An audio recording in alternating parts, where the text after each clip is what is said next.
Okay, so very near the end of day one at World Aviation Festival. You may be able to hear behind us some of the drinks are starting on stands around and about. And also, it's very tiring, so we've come to the couch as a bit of a rest. But not really a rest, because we're here to talk to Kevin Hightower, who is the Chief Product Officer at Cirium on the Cirium stand. So welcome, Kevin. Thanks for joining us on ABN Cast at World Aviation Festival. Thanks, Henry. So just introduce us to Cirium. What are you? What do you do? And what product? You're Chief Product Officer. What products do you have for the industry? Yeah, absolutely. So my name's Kevin Hightower. I've come back from a long background of Lockheed Martin and Google and startups, and now back at Cirium in commercial aviation. And my job is to take all of our product lines and kind of put them together. We at Cirium have about 200 terabytes of data, or 300 terabytes of data, 3,000 sources of data, and we have different product lines that have different competitors in each line, but nobody that does it all together. And so my job is to bring together the asset side, the scheduling side, the data side, and really put that all together for real good value to our airline and airport customers. Okay, yeah, so from a data perspective, you have the industry in your field, essentially. Absolutely. Are there any areas you don't look at? Or? We look at everything. We try not to make any safety critical decisions. We don't want to be in the ATC world. Responsible for that kind of thing. It's just a whole nother level. I came from that background. It's too much. So that we kind of avoid that, but we do have a partnership with Ariane, so we get a position for every aircraft on the globe every 15 seconds. Okay. So this is things like you go through what you do. You monitor absolutely. Pricing. We monitor schedules out a year in advance, a year and a half in advance sometimes. We monitor where planes are. We put those things together, and so we kind of track all of the flights as they're happening, and then all the post-analysis through that. And that enables all of these airlines and airports to make different decisions. So for example, our schedules, they come out every Friday. And network planners stay up and wait for it to come out because they're so eager for it. And they use our product called Dio to dig into it and say, who's changed what, and how do I respond to that, and how do I dig in? And that's just 1/5 of our business. We also do asset management. What's an airplane worth?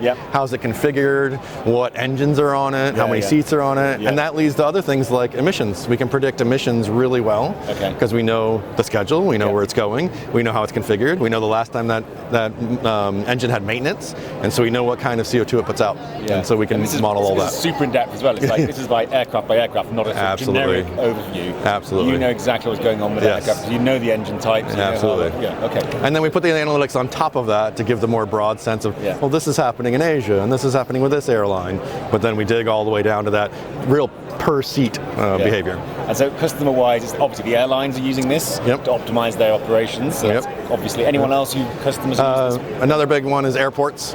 So a lot of airports use this to predict what's happening, make their own changes.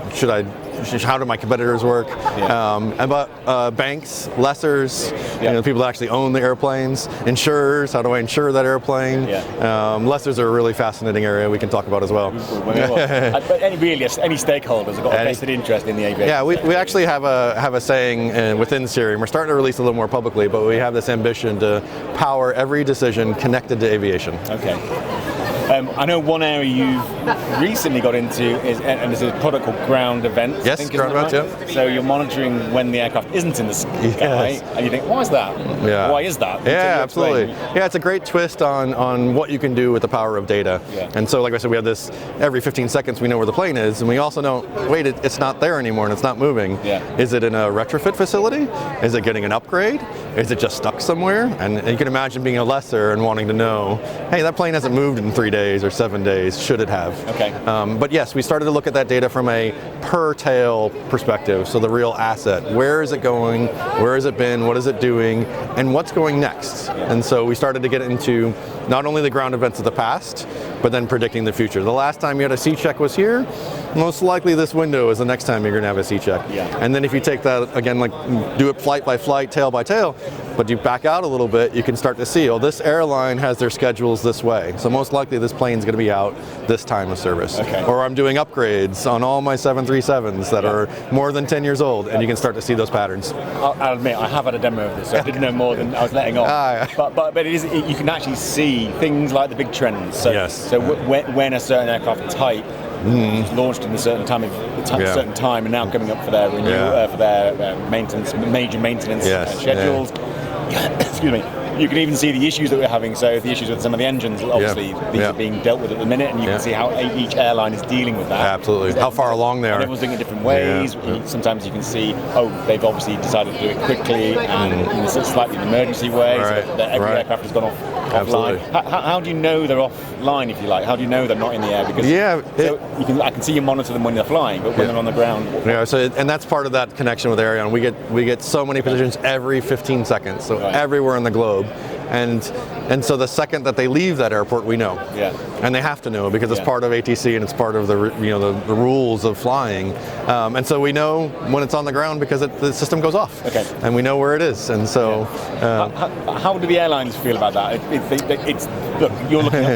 Look, you're watching our operations, and then selling that data on, I guess. Do they not feel that data's theirs? And I guess there's a use for it. So maybe there's a kind of quid pro quo. Exactly. When we have a lot of that give to get kind of relationship as well. So we get data from airports, for example. Well, we give them data as well. This airline's late. This thing's happening, and so it's kind of in that same open data democracy. Someone mentioned earlier who's very into that on another stand. Couldn't believe we're still talking about data democracy.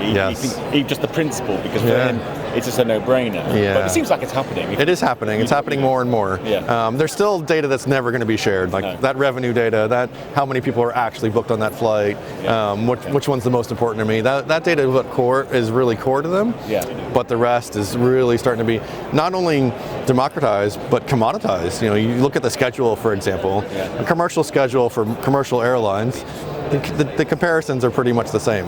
It's what you do on top of that data that really drives it. So this is something we're particularly interested in because, as you know, we run the Predictor Aircraft Maintenance Conference coming up in November in Dublin, and that's all about data because you can't predict without data. So this ground events is actually very pertinent to that because they're on the ground because they're having maintenance done.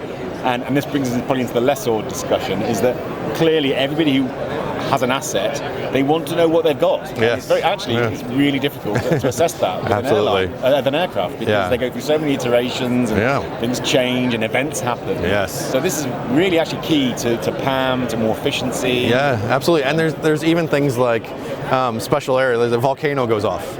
I want to know how close my airplane got to that. Right? I want to know from an engine perspective. We have customers that drive old engines. How did I have to fly through a region I didn't need to? Did I need to have some kind of a maneuver that maybe put stress on the engine? That kind of data helps with driving some of that. Lessors, then you set yourself up. Why is that an interesting discussion? The values are one thing. We're an ISTAT certified appraiser. One of, I think it's 4 in the world. So if you're going to buy an airplane, you got to get it you got to get it appraised before you get there. And so we have for many years been in that appraisal business and that value of an airplane business. And something we released last year was value trends. How are things trending over time with the values of airplanes in certain configurations? And as you know, COVID put a big change in that. Things were on the ground that were longer. Things got never even turned back on, and so those trends are lessors are really pertinent on those of finding those values. It's true, isn't it, that the sale and lease back model is a growing model. Airlines, it's a big capital risk to have on your books. So there's more of that going on. More or less, absolutely. That's a trend you see. It is. I mean, that is not my expertise. We have some amazing experts at Cirium that produce a lot of commentary as well still on what's happening in the industry. But we do see that trend changing quite a bit. Let's talk about sustainability because it's been mentioned a lot, and you mentioned it again earlier because this is what you can look at.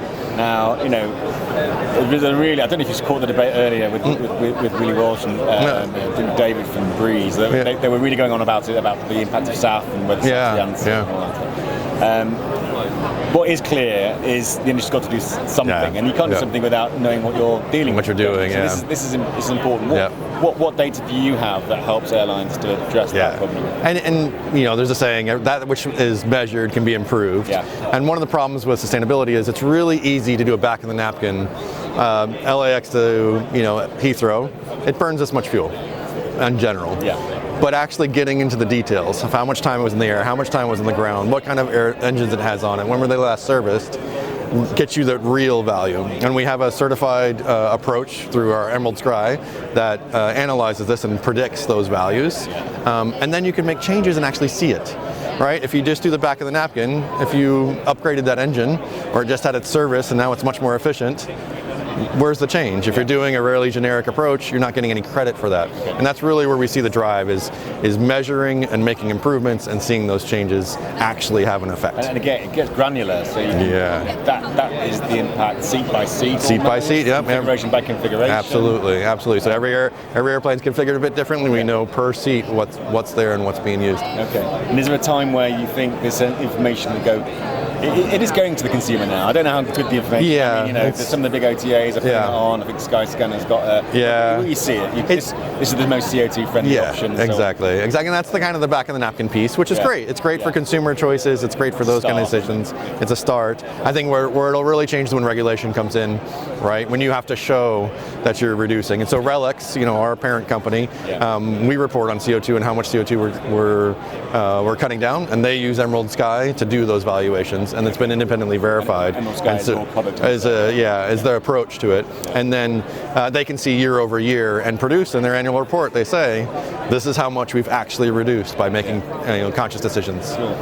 Well, time is beating us, unfortunately. Okay. Nearly done. But just before we wrap up, just a quick thought on the show so far. You're in a good position here. It's been fairly buzzy and busy, I think. It's been a really busy show. It was really interesting. This side was closed yesterday, and they forced us all together in there, and it was really busy and really exciting. And now it's spread out, and it's still, if you look around, very exciting and busy. I think it's been a great show. Some key themes you've come across. I mean, what are we talking about? Yeah, I mean, I'm really focused on generative AI, so that's been my focus everywhere I go.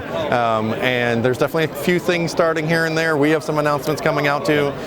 So I think some movement there, some topics that we've talked about for 20 years that are still there, sharing data, opening data, but some things that are really moving faster, where you see AI tools, and instead of the conversation about, well, we even trust an AI tool, now it's in operation. How did you get your team to do that? And people talking about real experiences making it happen. So we're seeing it being adopted. Yes, it's real now. It's happening. And it's improving passenger. We're seeing the impact. Yeah, absolutely. And you're a big optimist about its impact going forward, are you? Absolutely. Sure you are. Absolutely. Yeah. Generative AI is a game changer, but that's probably another 20-minute session. We'll come back to that. Look, Kevin, thanks very much for inviting us to the Cirium stand. Give us a nice seat for the afternoon. And absolutely. I'm sure we'll see you again at the show soon. Absolutely. Thank you. Cheers.